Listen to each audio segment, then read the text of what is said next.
Coat educator. I am Yasmeen Pathan, a medical student. आज हम देखेंगे स्पेशल सेंसेस का next topic, that is the accommodation reflex, जो कि यूनिवर्सिटी एग्जाम में रिसेंटली एसएक्यू के लिए पूछा गया है और most of the important SAQ में से एक एसएक्यू भी है सेंस ऑर्गन में से। Before starting the video, please take the Sembulingam and the CC Chatterjee books और the notes in front of you for the better understanding and the conceptual clarity. So let's start the video. सबसे पहले आता है accommodation reflex, जिसके अंदर हम उसके definitions, उसके एडजस्टमेंट, देन उसका पाथवे और अकोमोडेशन पावर को डिस्कस करेंगे। सबसे पहले आता है डेफिनेशन से स्टार्ट करते हैं। तो अकोमोडेशन रिफ्लेक्स क्या है? It is a reflex phenomenon. ये एक रिफ्लेक्स है हमारे बॉडी का, जो और क्या है? Adjustment of the eye to see the either near और द डिस्टिंक्ट ऑब्जेक्ट क्लियरली। हमारे मतलब ये एक रिफ्लेक्स होने के साथ साथ और क्या है, तो हमारी एक आई की एडजस्टमेंट है। हम ये एडजस्टमेंट क्यों करते हैं? तो हमारे जो दूर या फिर नजदीक जो भी ऑब्जेक्ट्स है उनको क्लियरली देखने के लिए हमारी आई जो एडजस्टमेंट करती है, यानी आई बॉल खुद को एडजस्ट करता है, लेंस खुद को एडजस्ट करते हैं, उसी को हम क्या बोलते हैं? हमारा अकोमोडेशन रिफ्लेक्स बोलते हैं। Accommodation reflex nothing but the adjustment of the eye to see the near or the distance object is called accommodation reflex। ठीक है, अभी अकोमोडेशन रिफ्लेक्स के लिए एडजस्टमेंट करना पड़ेगी, तो कितने एडजस्टमेंट करना पड़ेगा आई को क्लियर मतलब दूर के या नजदीक के ऑब्जेक्ट देखने के लिए? तो there are the 3 adjustment is made in the eye ball. Eye ball में 3 एडजस्टमेंट हो सकते हैं, जिसकी वजह से अकोमोडेशन रिफ्लेक्स होता है और हमारे नियर के और फार के ऑब्जेक्ट्स को क्लियरली देख सकते हैं। वो 3 एडजस्टमेंट कौन कौन से है? तो सबसे पहले याद रखो कि convergence of the eye ball. Eye ball का कन्वर्जन होता है, वो कैसे? तो due to the contraction of the medial recti, हमारे जो आई की मसल है मीडियल रेक्टाई, उनका जो कॉन्ट्रैक्शन होगा, कॉन्ट्रैक्शन हो जाने की वजह से क्या होगा? कन्वर्जन ऑफ आई बॉल होगा, फर्स्ट एडजस्टमेंट। सेकेंड एडजस्टमेंट होता है constriction of the pupil. Pupil का कॉन्स्ट्रिक्शन होता है, वो क्यों? Due to the contraction of the constrictor pupillae of iris. हमारे जो आइरिस की मसल है, मतलब आई की जो एक मसल है कंस्ट्रिक्टार प्यूपिल ऑफ आइरिस, उसकी कॉन्ट्रैक्शन हो जाने की वजह से क्या होता है? कंस्ट्रिक्शन ऑफ प्यूपिल होता है। और थर्ड आता है increasing the anterior curvature of the lens. हमारा जो लेंस है, लेंस के एंटीरियर कर्वेचर इंक्रीज होता है, वो किस तरह से? तो due to the contraction of the ciliary muscle. Ciliary muscle जब भी कॉन्ट्रैक्ट करेंगे तो क्या होगा? Increase in the anterior curvature of the lens होगा। अब ये तो पता चल गया कि इतनी 3 कंडीशन हमें एडजस्टमेंट कराना है, वो किस तरह से होते हैं? तो इनके कॉन्ट्रैक्ट करने के लिए। लेकिन ये एक्चुअल में कॉन्ट्रैक्ट किस तरह से होते हैं ये मसल, इनको हम क्या करेंगे? पाथवे में देखेंगे, जो क्या कहलाता है? Pathway for the accommodation reflex. Pathway for the accommodation reflex mainly 3 component पे डिपेंड करता है। एक होता है हमारा अफेरेंट पाथवे, सेकेंड होता है हमारा सेंटर, और लास्टली हमारा होता है इफेरेंट पाथवे, जिसको हम 1 बाय 1 डिटेल में देखेंगे। सबसे पहला आता है हमारा अफेरेंट पाथवे। अफेरेंट पाथवे उसको बहुत अच्छे से क्लियर होगा जिसने हमारा फर्स्ट वाला जो स्पेशल सेंसेस का टॉपिक था, that is the optic pathway, यानी विजुअल पाथवे जो देखा था, उसको क्या होगा? ये अफेरेंट पाथवे एकदम से क्लियर होगा। अगर आपने नहीं देखा है तो वीडियो की लिंक आई बटन पे, वहां पर क्लिक करने से आपको ऑप्टिक पाथवे भी डिटेल में समझ में आ जाएगा। लेकिन इन शॉर्ट यहाँ पर क्या लिखना है उसके लिए? Afferent pathway. तो सबसे पहले क्या होता है? हमारे जो विजुअल इंपल्स होते हैं, जो भी इंपल्स यानी ऑब्जेक्ट को देखने, उसके इंपल्स किस पे आते हैं? उसके रेस जो आते हैं लाइट के, वो किस पे आते हैं? हमारे रेटिना पे आते हैं। रेटिना से फिर वो कहाँ पास करते हैं? यहाँ से चालू होगा हमारा ऑप्टिक पाथवे। ऑप्टिक नर्व के पास जाते हैं, ऑप्टिक नर्व से फिर जाते हैं ऑप्टिक काइज़मा के पास, ऑप्टिक काइज़मा के पास से जाते हैं ऑप्टिक ट्रैक के पास, ऑप्टिक ट्रैक के बाद वो जाते हैं लैटरल जेनिकुलेट बॉडी के पास, लैटरल जेनिकुलेट बॉडी से वो जाते हैं हमारे ऑप्टिक रेडिएशन में, ऑप्टिक रेडिएशन से जाते हैं हमारे विजुअल कॉर्टेक्स, जो कि एरिया नंबर 17 है। विजुअल ऑप्टिक हमारा जो विजुअल पाथवे था उसमें 3 एरियाज शामिल थे, उसमें से सिर्फ एक किस में जाते हैं? ये विजुअल कॉर्टेक्स के एरिया नंबर 17 में जाते हैं, और फिर वहां से पास करते हैं हमारे फ्रंटल लोब पे। एरिया नंबर 70 यानी visual cortex of the occipital lobe, वहां से हमारे फ्रंटल लोब में जाने का जो पाथवे है उसी को हम क्या बोलेंगे? हमारा afferent pathway for the accommodation reflex.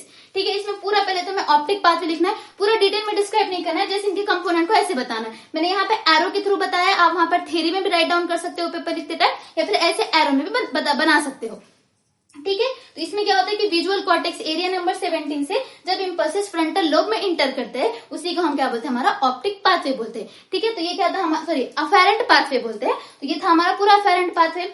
Next हम जाते हैं second component of the pathway for the accommodation reflex, that is the centre. तो सेंटर कहाँ पे सिचुएटेड है पाथवे में? मतलब विजुअल कॉर्टेक्स से इंपल्सेस कहाँ पे आ रहे हैं? फ्रंटल लोब में। तो हमारा जो सेंटर है वो फ्रंटल लोब में ही सिचुएटेड होगा, लेकिन कहाँ पे? In frontal eye field area number 8। Area number 17 से इंपल्सेस कहाँ पे इंटर करे? फ्रंटल लोब में। लेकिन फ्रंटल लोब में भी कहाँ पे? एरिया नंबर 8 पे इंटर करते हैं, जो कि सिचुएटेड होता है हमारा एरिया नंबर 8 कहाँ पे सिचुएटेड है? Situated in a frontal lobe. Frontal lobe में सिचुएटेड होता है और करेक्टली बोला जाए तो सेरेब्रल कॉर्टेक्स। सेरेब्रल कॉर्टेक्स के एरिया नंबर 18 के फ्रंटल लोब में क्या होता है, हमारा सेंटर सिचुएटेड होता है for the accommodation reflex. Third component है इफेरेंट पाथवे। इफेरेंट पाथवे को अगेन हमने 2 टाइप्स में डिवाइड किया है। मतलब कुछ इफेरेंट फाइबर क्या करेंगे, हमारे 3 टाइप के मसल्स थे। एक था हमारा medial rectus muscles, sphincter of pupillae and last one थे हमारे सीलियरी मसल्स। तो इन लोगों को सप्लाई करने के लिए क्या इफेरेंट पाथवे को अगेन 2 टाइप्स में डिवाइड किया है। फर्स्ट होता है efferent fibres to the ciliary muscles और द स्फिंक्टर प्यूपिल। ये दोनों मसल को सप्लाई करके कॉन्ट्रैक्ट कराने के काम कराना है। उसके अंदर इफेरेंट पाथवे क्या करता है, मतलब ये 2 मसल्स का इफेरेंट पाथवे अलग है और हमारे सीलियरी मसल्स का मीडियल रेक्टाई का पाथवे अलग है। सबसे पहले हम देखेंगे सीलियरी मसल और इंस्पेक्टर प्यूपिलाई किस तरह से कॉन्ट्रैक्ट होते हैं। तो इसमें सबसे पहले क्या होता है, हमने देख लिया था कि इफेरेंट पाथवे में किस तरह से एरिया नंबर फ्रंटल लोब तक फाइबर आ रहे थे, फिर हमने सेंटर में कहां पे जा रहे थे, एरिया नंबर 8 पे जा रहे थे। तो इफेरेंट पाथवे में क्या होगा, एरिया नंबर 8 से फाइबर ओरिजिनेट होंगे। कहां से, तो कॉर्टिको न्यूक्लियर फाइबर्स ओरिजिनेट होंगे। कहां से, एरिया नंबर 8 से ओरिजिनेट होंगे। फिर बाद में ये कॉर्टिको न्यूक्लियर फाइबर कहां पर जाएंगे, तो ये जाएंगे Edinger Westphal nucleus of the third cranial nerve. Third cranial nerve कौन सी, जो हमारे ओकुलोमोटर नर्व है उसका एक न्यूक्लियस है जिसका नाम है इडिंगर वेस्टफाल न्यूक्लियस। तो ये वाले हमारे कॉर्टिको न्यूक्लियर फाइबर्स क्या करते हैं, एरिया नंबर 8 से ये वाले थर्ड क्रैनियल नर्व के एक न्यूक्लियस में इंटर करते हैं। यहाँ पे इंटर करने के बाद ये फाइबर्स कहां पे जाते हैं, तो प्री गैंग्लियोनिक फाइबर्स में जाते हैं। न्यूक्लियस में आगे न्यूक्लियस ओरिजिनेट कराता है प्री गैंग्लियोनिक फाइबर्स का। प्री गैंग्लियोनिक फाइबर्स कहां पर जाते हैं, तो सीलियरी गैंग्लियन के पास जाते हैं। सीलियरी गैंग्लियन से कौन से फाइबर्स निकलते हैं, तो पोस्ट गैंग्लियोनिक फाइबर्स निकलते हैं। और पोस्ट गैंग्लियोनिक फाइबर लास्टली हमारे जाके इंटर करते हैं शॉर्ट सीलियरी नर्व्स के पास। शॉर्ट सीलियरी नर्व में जाके क्या हो गया, वो टर्मिनेट हो गए। फिर शॉर्ट सीलियरी नर्व क्या करती है, ये जो नर्व है ये सप्लाई करती है हमारी 2 मसल्स को। एक होती है हमारी सीलियरी मसल्स, सीलियरी मसल को सप्लाई करने की वजह से किसका कॉन्ट्रैक्ट होते हैं हमारे सीलियरी मसल्स, और फिर वो क्या करते हैं, increase the anterior curvature of the lens. हमारे लेंस का जो एंटीरियर कर्वेचर है वो लेंस को क्या करते हैं, इंक्रीज करते हैं, जो कि हमारी फर्स्ट एडजस्टमेंट थी। और सेकंड करते हैं वो, मतलब यही short ciliary nerve second muscle को किसको सप्लाई करती है, तो हमारे इंस्पेक्टर प्यूपिलाई को सप्लाई करती है। और इसको सप्लाई करने की वजह से क्या होता है, इस मसल प्यूपिलाई का कॉन्ट्रैक्शन होता है और क्या हो जाता है, कंस्ट्रिक्शन ऑफ द प्यूपिल्स हो जाती है। हमारे प्यूपिल कैसे हो जाते हैं, कंस्ट्रिक्शन हो जाते हैं। तो ये था first efferent fibres to the ciliary muscles और द इंस्पेक्टर प्यूपिलाई। और सेकंड हमारा आता है efferent fibre to the medial rectus, यानी मीडियल रेक्टस को सप्लाई करने के बाद क्या होगा, तो सबसे पहले एरिया नंबर 8 से यहाँ से फाइबर्स निकलेंगे और वो फाइबर्स जाके कहां पर एंड होते हैं, तो हमारे somatic motor nucleus of third cranial nerve. हमारा जो ओकुलोमोटर नर्व है उसके अंदर का एक न्यूक्लियस है सोमैटिक मोटार न्यूक्लियस, उसमें जाके क्या होते हैं, हमारे कुछ फाइबर्स एंड होते हैं। और ये फाइबर्स किसको सप्लाई करते हैं, तो ये सप्लाई करते हैं हमारे मीडियल रेक्टस को। इसको सप्लाई करने की वजह से क्या होता है, मीडियल रेक्टस का कॉन्ट्रैक्शन होता है which leads to conversion of the eyeballs. हमारे आईबॉल का कन्वर्जन होता है, जो कि हमारी थर्ड वाली एडजस्टमेंट थी।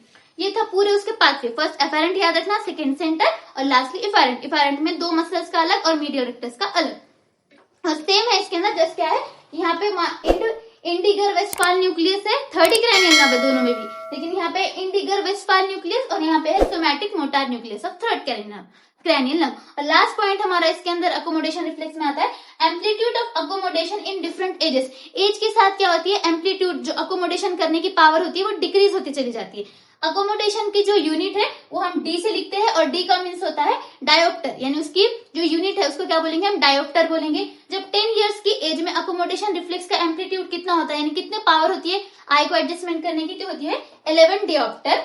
20 इयर्स में उससे कम डिक्रीज हो जाएगी 9.5 dioptre.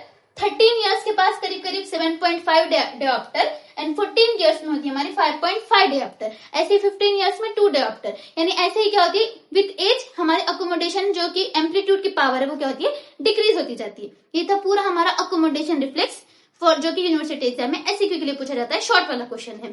For the notes of this topic please join our Telegram channel. If you like this video, like share and subscribe to my channel White Coat educator.